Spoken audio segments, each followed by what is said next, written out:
പ്രദർശനങ്ങൾ മാത്രമല്ല, പുതിയ സിനിമകൾ ജന്മമെടുക്കുവാനുള്ള വേദി കൂടിയാവുകയാണ്. അത്തരത്തിലുള്ള രണ്ട് വ്യക്തികളെയാണ് ഇന്ന് പരിചയപ്പെടുത്തുന്നത്. സ്വാഗതം. സിനിമാ വിശേഷങ്ങൾ പറയുകയാണെങ്കിൽ രാജ്യാന്തര നിലവാരമുള്ള സിനിമകൾ കാണാൻ പറ്റുന്നതാണ്. അതോടൊപ്പം തന്നെ നമ്മളെ മേക്കേഴ്സ് ലിജോ ബലശ്ശേരി അല്ലെങ്കിൽ പുതിയ നല്ല മേക്കേഴ്സിൻ്റെ ഒക്കെ നല്ല സിനിമകൾ കാണാൻ പറ്റുന്നതാണ് അതൊരു സന്തോഷം. ഏറ്റവും ഇഷ്ടപ്പെട്ട ചിത്രം കണ്ടത് ലിജോ ബലശ്ശേരി. ടിക്കറ്റ് കിട്ടിയായിരുന്നു ഓൺലൈൻ റിസർവേഷൻ. സെയിം ഈ സിനിമ തന്നെയാണ്. കാരണം കഴിഞ്ഞ വർഷം സിനിമയുടെ തിരക്ക് കാരണം വരാൻ പറ്റിയില്ല. ഈ പ്രാവശ്യം ഷൂട്ടിംഗ് ഒന്നും ഇല്ലാത്തതുകൊണ്ട് കൃത്യമായിട്ട് വരാൻ പറ്റി. ഇതിന് ഈ തൊട്ട് മുന്നേ ഞാൻ കഴിഞ്ഞ പടം ആബേൽ എന്ന് പറഞ്ഞ പടമാണ്, മലയാളം സൗബിൻ നായകനെ അഭിനയിച്ചത്. ആ പടം കഴിഞ്ഞ് ഒരു ഗ്യാപ്പാണ്. അടുത്ത പടത്തിൽ ജനുവരിയിലാണ് പടം. ആ ഗ്യാപ്പിൽ ഈ ഒരു സിനിമ ഈ 27ാം ഫെസ്റ്റിവൽ കാണാൻ പറ്റിയ വലിയൊരു ഭാഗ്യമായിട്ട് കാണുന്നു. നമുക്ക് പടം കണ്ട് ഭയങ്കര ഹാപ്പിയായിരുന്നു. താങ്കളുടെ സിനിമയിലേക്ക് കടന്നു വരികയാണെങ്കിൽ ആമേനെ കുറിച്ച്. ആബേൽ എന്ന് പറഞ്ഞെങ്കിൽ സൗബിൻ നായകനാകുന്ന ഒരു പുതിയ സംവിധായകൻ്റെ സിനിമയാണ്. ഞാൻ ആ ഡയറക്ടറാണ്, കലാ സംവിധായകനാണ്. വളരെ നല്ല സിനിമയാണ്. ഞാൻ ചെയ്ത സിനിമകളെല്ലാം എനിക്ക് നല്ല സിനിമയാണ്. എന്തായാലും 2 മാസം കഴിഞ്ഞാൽ റിലീസ് ആവുന്ന സിനിമയാണ്. അതിനെക്കുറിച്ച് കൂടുതൽ പറയാൻ ഞാനില്ല, എൻ്റെ സംവിധായകനാണ്. നിങ്ങളെ സൗഹൃദത്തിലേക്ക് എന്ന് പറയുന്നത് ഞാൻ ഇന്ദിര എന്ന് പറഞ്ഞിട്ടൊരു സിനിമ എഴുതി ഞാൻ ഡയറക്റ്റാണെങ്കിൽ ഇന്ദിര വേറൊരാൾക്ക് വേണ്ടി എഴുതി അപ്പോൾ ആ സിനിമയുടെ ആ ഡയറക്ടറായിരുന്നു. നമ്മളെ ഒരു രീതി അല്ലെങ്കിൽ ഒരു മൈൻഡും ഇതൊക്കെ ഒരേപോലെ ഇരിക്കണം, അല്ലെങ്കിൽ നമ്മളൊരു അടുത്ത സിനിമയുടെ കഥവും സംസാരിക്കുന്നത് അതേ ഒരു വേവ് ലെങ്ത്തിൽ സംസാരിക്കുന്ന ഒരാളായിട്ട് കുറച്ച് നാളായിട്ട് കൂടെ ഉണ്ട്. അല്ലെങ്കിൽ നല്ല സിനിമകളുടെ ഭാഗമാകാൻ വേണ്ടിയിട്ട് സംസാരിക്കുക, യാത്ര ചെയ്യുക, അങ്ങനെയുള്ള ഇതാണ്. മുഹബത്തിന് മുന്നത്തുള്ള എന്ന് പറഞ്ഞ സിനിമയാണ്. പുറത്തൊക്കെ അത്യാവശ്യം അവാർഡൊക്കെ കിട്ടിയിട്ടുണ്ട്. ഇവിടുത്തെ ഫെസ്റ്റിവലിൽ കയറിയിട്ടില്ല. പിന്നെ കമേഴ്ഷ്യലായിട്ട് വലിയ മോശമില്ലാണ്ടായ പടം മുഹബത്തിനുള്ള അറിയാത്താറുമില്ല. ഒരു പടമാണ്. അപ്പോൾ ആ സിനിമ ഇന്ദ്രൻസേട്ടൻ ഈ കോമഡിക്ക് മുന്നിൽ നായകനായ ഒരു സിനിമ അതിന് ഞാൻ എഴുതി ഡയറക്റ്റ് ചെയ്ത പടമാണ്. ഇന്ദിര ഞാൻ ചെയ്യാൻ വെച്ചിരുന്ന പടമാണ്. പക്ഷേ എൻ്റെ സുഹൃത്ത് അതിന് ഡയറക്റ്റ് ചെയ്യുന്നത് സുന്ദരാശാശ കൊറോണ കാലത്തെ ഒരു ഭയങ്കരമായ നായകത പറയുന്ന സിനിമകളിലൊക്കെ റിലീസ് ചെയ്യാൻ സിനിമകൾക്കിപ്പോൾ മൂല്യങ്ങൾ വർദ്ധിക്കുന്നുണ്ട്. അതായത് പ്രമേയപരമായിട്ട് മൂല്യങ്ങളുണ്ട്, അത് വാണിജ്യപരമായിട്ടുമുണ്ട്. അപ്പോൾ അത് OTT പോലുള്ള പ്ലാറ്റ്ഫോമുകളിലേക്ക് എത്തപ്പെടുമ്പോൾ ആ സിനിമയ്ക്ക് കലാമൂല്യം എന്നതിനുപരി വാണിജ്യ ലാഭം നേടാൻ സാധിക്കുന്നുണ്ട്. ഒരുപാട് ടെക്നീഷ്യൻസിൽ നിന്ന് വർക്ക് ചെയ്യുന്ന ഒരു ചിത്രങ്ങളാണ് ഇതൊക്കെ. OTT-നെ സംബന്ധിച്ച് എനിക്ക് അത്ര ഒരു ഭയങ്കര പ്രതീക്ഷയില്ല. കാരണം അവിടെ സ്റ്റാർ വാല്യൂ അനുസരിച്ചിട്ടാണ് അവിടെ സിനിമ എടുക്കുന്നത്. ചാനൽ എങ്ങനെ സാറ്റലൈറ്റ് എടുക്കണം അതുപോലെ തന്നെയാണ് OTT എടുക്കുന്നത്. ചെറിയ പടത്തിനൊന്നും അല്ലേ എടുക്കണമില്ല, ഒന്നുമില്ല. ഒരുപാട് സിനിമകൾ നിർമ്മിക്കുന്നുണ്ട് OTT-ക്ക് വേണ്ടിയിട്ട്. അവിടെ ചെന്നാൽ സ്റ്റാർ വാല്യൂ മാത്രം, വെറും കണ്ടന്റ് വാല്യൂ മാത്രമല്ല, സ്റ്റാർ വാല്യൂ കൂടെ നോക്കുന്നുണ്ട്. വളരെ റയറായിട്ട് 1-2 പടങ്ങൾ അതിൻ്റെ തോന്നുന്ന ഫിലിം ഫെസ്റ്റിവലൊക്കെ കളിച്ച് ഭയങ്കര അഭിപ്രായം കിട്ടിയ പടങ്ങളല്ലാണ്ട് നോർമൽ സിനിമകളൊന്നും അവരില്ല. എത്രയോ സിനിമകൾ നടക്കുന്നുണ്ട്, എത്ര സിനിമകൾ OTT-ൽ വന്നിട്ടുണ്ട്.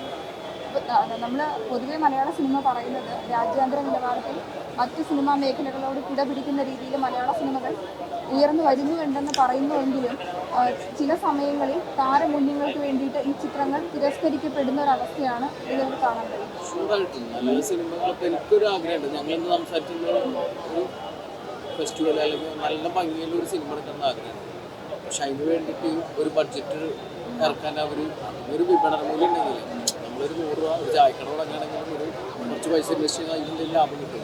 അതിൻ്റെ ഒരു ചായക്കട തുടങ്ങാൻ നിസ്സാര പൈസ കിട്ടും. ഇത് കോടികളിട്ട് അല്ലെങ്കിൽ ലക്ഷങ്ങളിട്ട് ചിലവ് ചെയ്യുന്ന സിനിമയ്ക്ക് തിരിച്ചൊരു കിട്ടാണ്ടിരിക്കാത്ത അവസ്ഥ വരാമെന്ന് പറഞ്ഞാൽ ഭയങ്കര മോശം വരും. OTT പോലുള്ള സിനിമകൾ പ്ലാറ്റ്ഫോമിൽ അങ്ങനെ നല്ല സിനിമകൾ എടുക്കുകയാണെങ്കിൽ നമുക്കത് ധൈര്യം ഉണ്ടാവും. ഇന്ദ്രൻസിലേക്ക് എത്തിപ്പെട്ട ഒരു സാഹചര്യം ആ സിനിമയിൽ ആദ്യം നായകനായിട്ട് അഭിനയിച്ചത് മറ്റേ നമ്മളെ പടത്തിൽ വരുന്ന സൗബിൻ്റെ പടം ഉണ്ടല്ലോ, ഫുട്ബോളിൻ്റെ ഒരു പടം,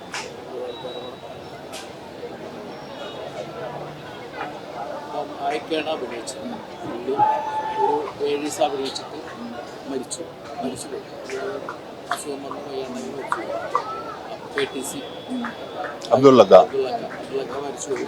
അപ്പോൾ അത് കഴിഞ്ഞപ്പോൾ പിന്നെ നമ്മൾ അവിടെ സ്റ്റെക്കായി. 6-7 ദിവസം ഷൂട്ട് ചെയ്താൽ പാട്ടിനൊക്കെ ഫുൾ ട്രാവലിംഗ് ആണ്.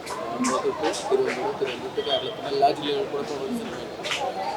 കഴിഞ്ഞിട്ട് പിന്നെ ആ ക്യാരക്ടറിൻ്റെ നിഷ്കളങ്ക മുഖം ഉണ്ടാകണമെന്നൊരു നിർബന്ധമുണ്ടായിരുന്നു. പിന്നെ നമ്മളെ മനസ്സിൽ അതൊക്കെ റെഡിയാണ്. അങ്ങനെയാണ്. താങ്കളുടെ സിനിമാ വിശേഷങ്ങളിലേക്ക് വരികയാണെങ്കിൽ കലാസംവിധായകനായിട്ട് ഒത്തിരി സിനിമകൾ ചെയ്തു. ആടുപുലിയാട്ടം, അച്ചായൻസ്, കണ്ണന്താമരക്കുളം സംവിധാനം മിക്ക സിനിമകളും. പിന്നെ സൗമ്യ സദാനന്ദൻ ചെയ്ത കുഞ്ചാക്കോ ബോബൻ. ഇപ്പം ഒരുപാട് ന്യൂജൻ പിള്ളേരുടെ കൂടെ വർക്ക് ചെയ്യുന്നു. ഇപ്പം നമുക്ക് കോടതിയിൽ കാണാം ശ്രീനാഥ് ബാസി നായകനായിട്ട് അഭിനയിച്ച പുതിയ ഡയറക്ടർ. ഇപ്പോൾ ഞാൻ പറഞ്ഞില്ലേ ആബേൻ, അത് പുതിയ സംവിധായകനാണ്. അങ്ങനെ ആദ്യം പഴയ കാലഘട്ട സംവിധായകരോടൊപ്പം വർക്ക് ചെയ്ത് ഇപ്പം പുതിയ പുതിയ ആൾക്കാരോടൊപ്പം വർക്ക് ചെയ്ത് ആ രീതിയിൽ എൻ്റെ സിനിമ. ഈ ടെക്നോളജി വലുതാകുന്നുണ്ട്. അപ്പോൾ നമുക്ക് ചലഞ്ച് ആയിട്ടുള്ള ഏതെങ്കിലും ഒരു സിറ്റുവേഷൻ കലാ സംവിധാനത്തിൽ നേരിടേണ്ടി വന്നിട്ടുണ്ടോ? അങ്ങനെ ഇല്ല. ബഡ്ജറ്റ് നേരിടേണ്ടി വന്നിട്ടുണ്ട്. ചില സിനിമ നമുക്ക് ചെയ്യാൻ വേണ്ടിയിട്ട് ബഡ്ജറ്റ് ഉണ്ടാവില്ല. പക്ഷെ അതിനെ സ്ട്രഗിൾ ചെയ്ത് നമ്മളത് എങ്ങനെ ചീപ്പ് ആൻഡ് ബെസ്റ്റിൽ കൊണ്ടുവരാൻ വേണ്ടി ചെയ്തിട്ടുണ്ട്. മറക്കാനാകാത്തൊരു അനുഭവം? ഒരുപാട് അനുഭവങ്ങളുണ്ട്. വളരെ രസകരമായിട്ടുള്ള അങ്ങനെയൊന്നുമില്ല. അനുഭവങ്ങൾ ഒരുപാടുണ്ട്. കാരണം ഞാൻ പറഞ്ഞ 1992 സിനിമാ രംഗത്ത് പ്രവേശിച്ച ഞാൻ ഏതാണ്ട് ഇത്രയും വർഷം ഒരുപാട് അനുഭവങ്ങൾ ഉണ്ടാക്കില്ല. മറക്കാനാവാത്ത എന്ന് പറയാൻ ഒന്നായിട്ടില്ല. ആടുപുലിയാട്ടത്തിലൊരു അനുഭവം പറയുകയാണെങ്കിൽ?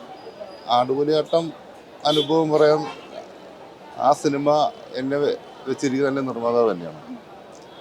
എൻ്റെ സംവിധായകൻ കണ്ണന്താമരക്കുളം. അദ്ദേഹം വളരെ അടുത്ത് എൻ്റെ സുഹൃത്തു കൂടിയാണ്. ആ സിനിമ ഇതുപോലെ തന്നെ ഒരുപാട് വലിയൊരു ക്യാൻവാസ് ചെയ്യേണ്ട മൂവിയാണ്. ആ നിർമ്മാതാവിൻ്റെ അതിന് മുന്നേറ്റ സിനിമ ഉറ്റോപ്പിയിലെ രാജാവ് എന്ന് പറഞ്ഞ പടമാണ്. അത് ഭയങ്കര ഫെയിലിയർ ആയിരുന്നു. സാമ്പത്തികപരമായിട്ട് പരാജയമായിരുന്നു. അതിൽ നിന്നും നഷ്ടം നികത്താൻ വേണ്ടി ചെയ്യുന്ന ഒരു സിനിമ. അപ്പം വളരെ സാമ്പത്തിക ബുദ്ധിമുട്ടുകളിൽ നിന്നും ആ വലിയൊരു ക്യാൻവാസ് ചെയ്യേണ്ട സിനിമ നമ്മൾ ചെയ്തു. അതിൻ്റെ ഷൂട്ടിംഗ് എൻ്റെ കുറ്റാലത്തായിരുന്നു. അതിൽ എല്ലാം സെറ്റിട്ട് ചെയ്യേണ്ട ഒരു ആർട്ട് ഡയറക്ടർക്ക് ഏറ്റവും കൂടുതൽ പെർഫോം ചെയ്യാൻ പറ്റാവുന്ന ഒരു ക്യാൻവാസിലുള്ള മൂവി വരുന്നത്. അതിൽ ചെങ്കോട്ട, ഒരു കോട്ട, അതിൻ്റെ കാളി വിഗ്രഹം, ഇങ്ങനെയുള്ള ഒരുപാട് കാര്യങ്ങളുണ്ട്. ഭയങ്കര ബുദ്ധിമുട്ട് സാമ്പത്തിക ഇതിലാണെങ്കിലും ഞങ്ങൾ ആ വളരെ മനോഹരമായിട്ട് ഒരുപാട് സ്ട്രഗിൾ ചെയ്ത് അത് തന്നെ ഷൂട്ട് ചെയ്ത് നല്ല വിജയം നേടിയ സിനിമ കൂടിയാണ്. എൻ്റെ കരിയറിൽ ആ ഒരു സിനിമ ആടുപുലിയാട്ടം എന്ന് പറഞ്ഞ സിനിമ, അതിനുശേഷം സത്യം പറയുകയാണെങ്കിൽ ഞാൻ 1 മാസം 2 മാസം പോലും വീട്ടിൽ ഇരുന്നിട്ടില്ല. കണ്ടിന്യൂസ് ആയിട്ട് ഞാൻ സിനിമകൾ ചെയ്തുകൊണ്ടേയിരിക്കുക. സിനിമയിലുള്ള സ്വപ്നങ്ങൾ സത്യം പറഞ്ഞാൽ നമുക്ക് കൊമേഴ്ഷ്യൽ പടങ്ങൾ ചെയ്യുന്നതിൻ്റെ ഇടയിലും ഇതുപോലെ ഫെസ്റ്റിവലിൽ ഒരു പടം ചെയ്യാന്നുള്ള ആഗ്രഹം അത് വളരെ കാലമായിട്ട് ആഗ്രഹിക്കുന്നു. ഞാൻ ചെയ്ത ഉണ്ടെന്നാണ് ഞാൻ ആഫ്രിക്കയിലൊക്കെ ഫെസ്റ്റിവലിൽ പോയിട്ടുണ്ട്. പക്ഷെ നമ്മളെ നാട്ടിൽ ഫെസ്റ്റിവൽ ഇതേപോലെ ആൾക്കൂട്ടത്തിൻ്റെ നടുവിലാണ്. പിന്നെ അതിൻ്റെ ഒരാളായിട്ട് ഒരു പാർട്ടിസിപ്പേറ്റ് ചെയ്യുന്ന ഒരാളായിട്ട് പങ്കെടുക്കാൻ ഭയങ്കര ആഗ്രഹമുണ്ട്. ഞങ്ങൾ അതിനെക്കുറിച്ചിട്ട് സംസാരിച്ചു. വാണിജ്യ സിനിമകളാണ് കാരണം അതാണ് ജീവിക്കാനുള്ളൊരു. അപ്പോൾ അതിൻ്റെ ഇടയ്ക്ക് ഇതുപോലുള്ള ഒരു സിനിമ ചെയ്യണമെന്ന് ഭയങ്കരമായിട്ട് ആഗ്രഹമുണ്ട്. ചെയ്യണം എന്നുള്ള ആഗ്രഹത്തിലല്ലേ ഇവിടെ സിനിമകൾ കാണാൻ പറ്റുന്നത്. എൻ്റെയും ഇതിന് എത്രയും കാലം മറ്റുള്ളവരുടെ ആശയങ്ങൾക്ക് പിന്നിൽ സപ്പോർട്ട് ചെയ്ത് കലാസംവിധായകനായി നിന്നു എന്ന് ഞാൻ കണ്ടെത്തുന്ന ഒരാശയം, അല്ലെങ്കിൽ ഞാൻ കണ്ടെത്തിയ ഒരാശയം സ്വന്തമായി സിനിമയാക്കാൻ വേണ്ടിയുള്ള ഒരു ആഗ്രഹമുണ്ട്. എന്നാൽ സംവിധാനം ചെയ്യാനുള്ള ആഗ്രഹമുണ്ട്. അതിനുവേണ്ടി ഒരു കൂട്ടുകെട്ട് ഉണ്ടാക്കിയെടുക്കുന്നു. അതിൻ്റെ ഭാഗമായിട്ടാണ് ഷാനു ഇന്ദിര എന്ന സിനിമയിൽ വെച്ചിട്ട് ഷാനുവിനെ പരിചയപ്പെടുകയും പിന്നീട് ഷാനുവിൽ വളരെ അടുത്ത് ഒരുപാട് സിനിമകളെ കുറിച്ച് ചർച്ച ചെയ്ത് ഇതിപ്പം എറണാകുളത്ത് നിന്ന് ഞങ്ങളിപ്പം നമ്മുടെ ഈ ഫിലിം ഫെസ്റ്റിവൽ നോക്കാൻ എന്നോടൊപ്പം വന്നത് ഷാനുവാണ്. അപ്പം അതിൻ്റെ എൻ്റെ മനസ്സിലൊരു സിനിമ സങ്കല്പം, അതിനു വേണ്ടിയാണ് ഞങ്ങൾ ട്രാവൽ ചെയ്യുന്നത്. ഈ ഫെസ്റ്റിവൽ കാണുന്നതല്ല. ഈ സൗഹൃദത്തിൽ നിന്ന് മികച്ച ചിത്രങ്ങൾ പിറവിയെടുക്കട്ടെ എന്ന് പ്രത്യാശിക്കാം.